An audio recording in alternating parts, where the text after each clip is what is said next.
नमस्कार दोस्तों। आज हम लोग जानेंगे आखिर कोहिनूर हीरा का सच क्या है।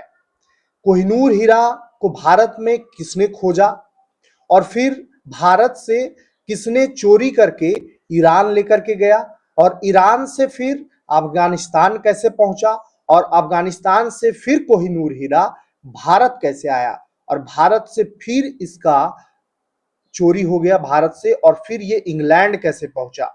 ये पूरा वाकया को हम लोग आज जानेंगे और आज के दिन में कोहिनूर हीरा फिर से क्यों चर्चा में है इसके बारे में भी हम लोग जानेंगे। पिक्चर में दिख रहे ये महाराजा रंजीत सिंह है और इनके बेटे महाराजा दलीप सिंह है। ये जो छोटा सा बच्चा आपको दिख रहा है ये महाराजा दलीप सिंह का पिक्चर है जो महाराजा रंजीत सिंह के बेटे हैं। बात 29 मार्च 1849 की है। किले के बीचों बीच स्थित शीश महल में 10 साल के महाराजा दलीप सिंह को लाया गया। उस समय बालक थे और पिता महाराजा रंजीत सिंह की 1 दशक पहले मौत हो चुकी थी।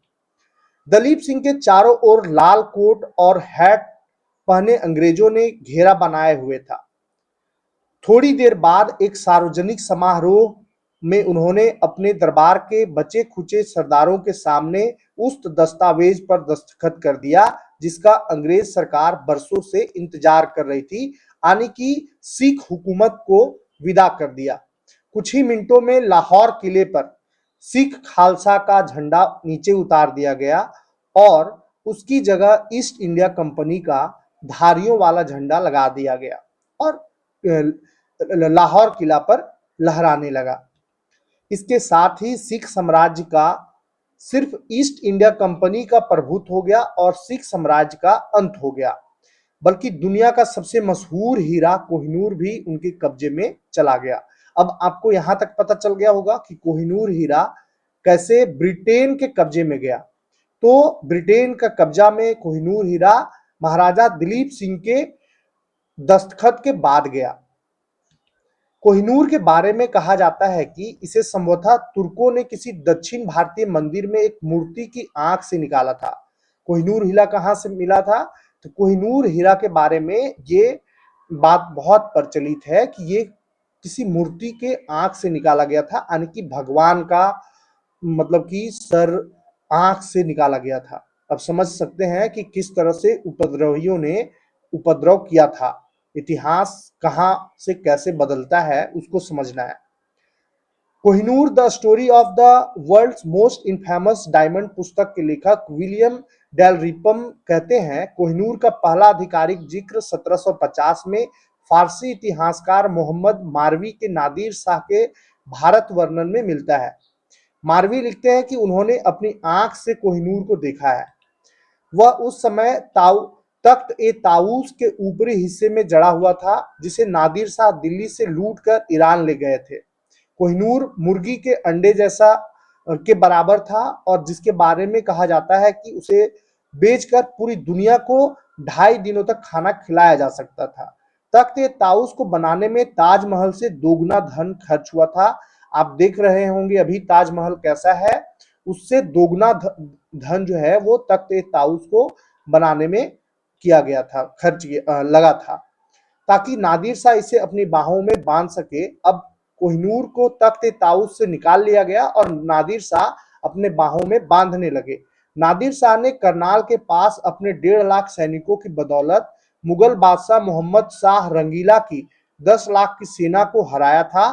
दिल्ली पहुंचने पर नादिर शाह ने ऐसा कत्लेआम आम करवाया था जो पूरे इतिहास में उस तरह का कम उदाहरण मिलता है। अभी तक उतना कत्लेआम कोई नहीं करवाया था।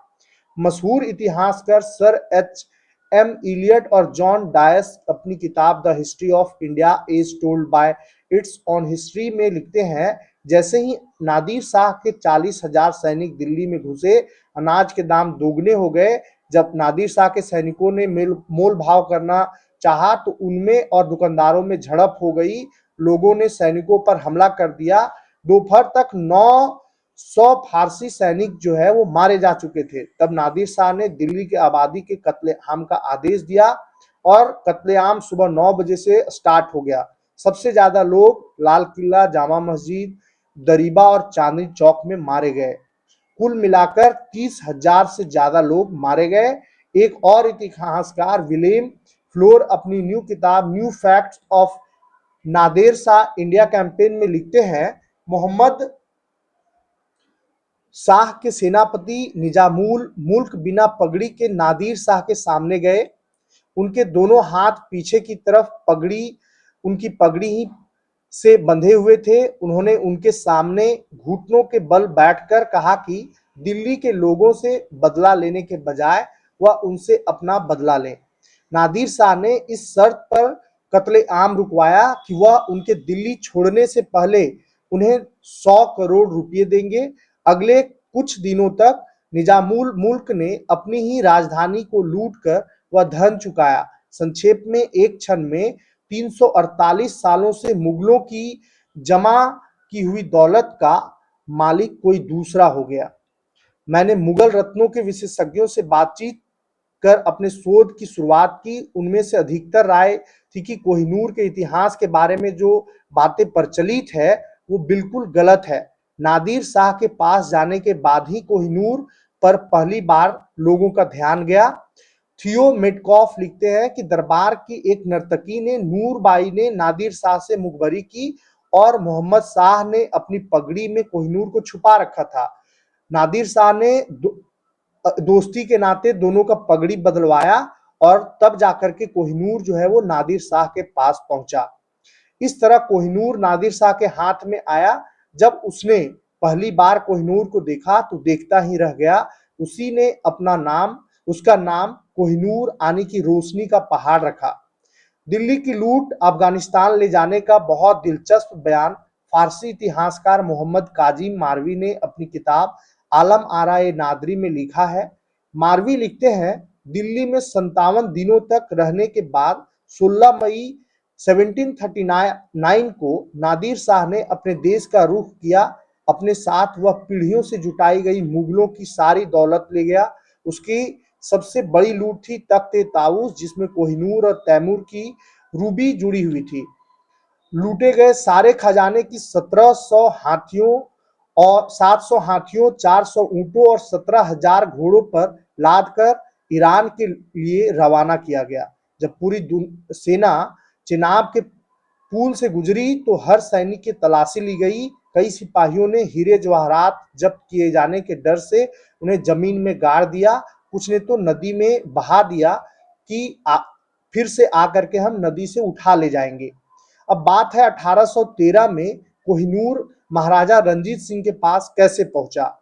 तो नादिर शाह के पास भी कोहिनूर बहुत दिनों तक नहीं रहा। उसकी हत्या के बाद यह हीरा उसके अफगान अंगरक्षक अहमद शाह अब्दाली के पास आया और कई हाथों से होते हुए 1813 में महाराजा रंजीत सिंह के पास पहुंचा। भारत के राष्ट्रीय अभिलेखागार में रखे वृत्तांत में बताया गया कि महाराजा रंजीत सिंह कोहिनूर को दिवाली, दशहरे और बड़े त्योहारों के मौके पर अपनी बाह में बांध कर निकलते थे। जब भी कोई ब्रिटिश अफसर उनके दरबार में आता था तो उसे यह हीरा खास तौर पर दिखाया जाता था। जब वह मुल्तान, पेशावर या दूसरे शहरों के दौरों पर जाते थे, कोहिनूर उनके साथ जाता था। 1839 में रंजीत सिंह की मृत्यु हो जाती है। कड़े सत्ता संघर्ष के बाद 1843 में 5 वर्षीय दलीप सिंह को पंजाब का राजा बनाया जाता है। लेकिन दूसरे एंग्लो सिख युद्ध में अंग्रेजों की जीत के बाद उनके साम्राज्य और कोहिनूर पर अंग्रेजों का कब्जा हो जाता है। दलीप सिंह को उनकी मां से अलग एक अंग्रेज दंपति के साथ रहने के लिए फतेहगढ़ किले भेज दिया जाता है। लॉर्ड डलहौजी खुद कोहिनूर लेने लाहौर आए। वहां के तोसे खाने से हीरे को निकलवाकर डलहौजी के हाथों में रखा गया। उस समय उसका वजन 190.3 कैरेट था। लॉर्ड डलहौजी ने कोहिनूर को पानी के जहाज मीडिया से महारानी विक्टोरिया को भेजने का फैसला किया। उस जहाज को रास्ते में कई परेशानियों का सामना करना पड़ा। Kohinoor the story of world most infamous diamond की सहलेखिका अनीता आनंद बताती हैं, जब कोहिनूर को जहाज पर चढ़ाया गया तो जहाज के चालकों को इसकी भनक भी नहीं पड़ने दी गई। वह अपने साथ क्या ले जा रहे हैं। मीडिया नाम के इस जहाज के इंग्लैंड रवाना होने के 1-2 हफ्तों तक तो कोई समस्या नहीं आई, लेकिन फिर कुछ लोग बीमार हो गए और जहाज में हैजा फैल गया।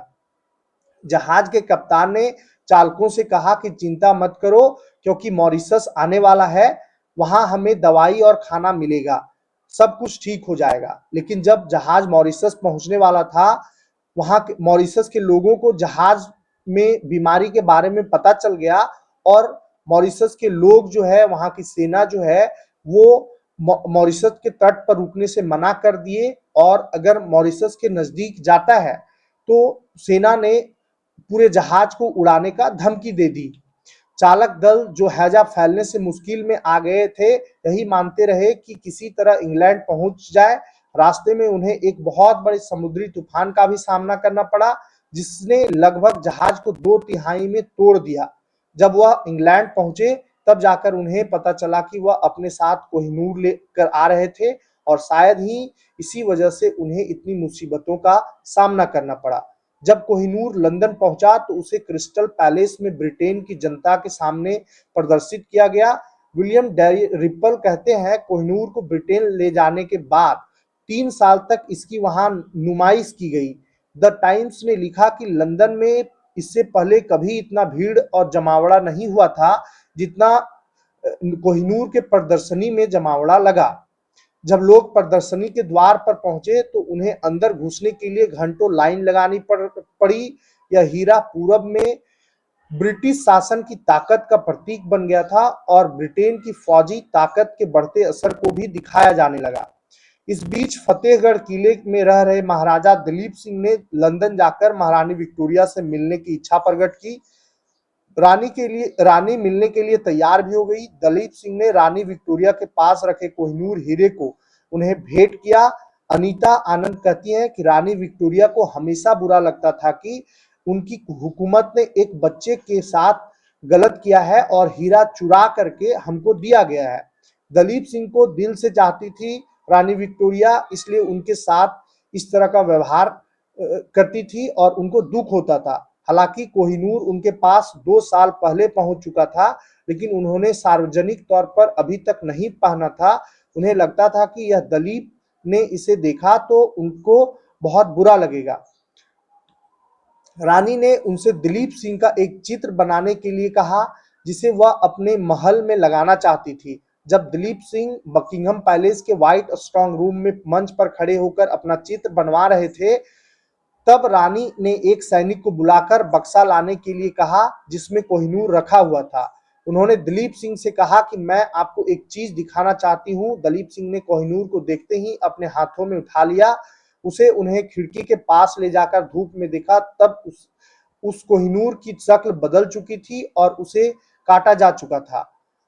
अब वह कोहिनूर नहीं रह गया था जिसे दलीप सिंह उस समय पहना करते थे जब वह पंजाब के महाराजा हुआ करते थे। थोड़ी देर तक कोहिनूर को देखने रहने के बाद दलीप सिंह ने महारानी से कहा, योर मैजेस्टी, मेरे लिए यह बहुत सम्मान की बात है कि मैं यह हीरा आपको तोहफे में दूं। विक्टोरिया ने वह हीरा उनसे लिया, अपनी मृत्यु तक लगातार उसे पहने रखा। विक्टोरिया के बहुत प्रिय होने के बावजूद भी कुछ सालों बाद दलीप सिंह ने इच्छा प्रकट की कि वह अपनी असली मां जिंदन कौर से मिलने भारत जाना चाहते हैं। ब्रिटिश सरकार ने उन्हें भारत जाने की अनुमति दे दी। जिंदन तब नेपाल में रह रही थी। उन्हें अपने बेटे से मिलाने कलकत्ता लाया गया। अनीता आनंद बताती हैं कि दिलीप वहां पहले से ही पहुंच चुके थे। रानी जिंदन कौर को उनके सामने लाया गया। जिंदन ने कहा कि वह अब कभी उनके साथ नहीं छोड़ेंगी। जब जहां भी जाएंगे दलीप सिंह वहां साथ में जाएंगी। उस समय तक जिंदन अपनी आंखों की रोशनी खो चुकी थी। उन्होंने जब दलीप सिंह के सिर पर हाथ फेरा तो उन्हें झटका लगा कि अपने बाल दलीप सिंह कटवा रखे थे। दुख में उनकी चीख निकली और उसी समय कुछ सिख सैनिक ओपियम वार में भाग लेकर चीन से वापस आ रहे थे। उन्हें जब पता चला कि जिंदन कलकत्ता पहुंची हुई है, वह स्पेंस होटल के बाहर पहुंच गए जहां जिंदन अपने बेटे दलीप सिंह से मिल रही थी। उन्होंने जोर से नारे लगाने शुरू कर दिए, बोलो सो निहाल, सत श्री अकाल। इससे घबराकर अंग्रेजों ने दोनों मां बेटे को पानी के जहाज में बिठाया और इंग्लैंड के लिए रवाना कर दिया। दलीप सिंह धीरे धीरे रानी विक्टोरिया के खिलाफ होते चले गए। उन्हें लगने लगा कि उनके साथ बेइंसाफी हुई है। उनके मन में यह बात भी घर कर गई कि वह अपने पुराने साम्राज्य को दोबारा जीतेंगे। वह भारत के लिए रवाना भी हुए, लेकिन अदन से आगे नहीं बढ़ पाए।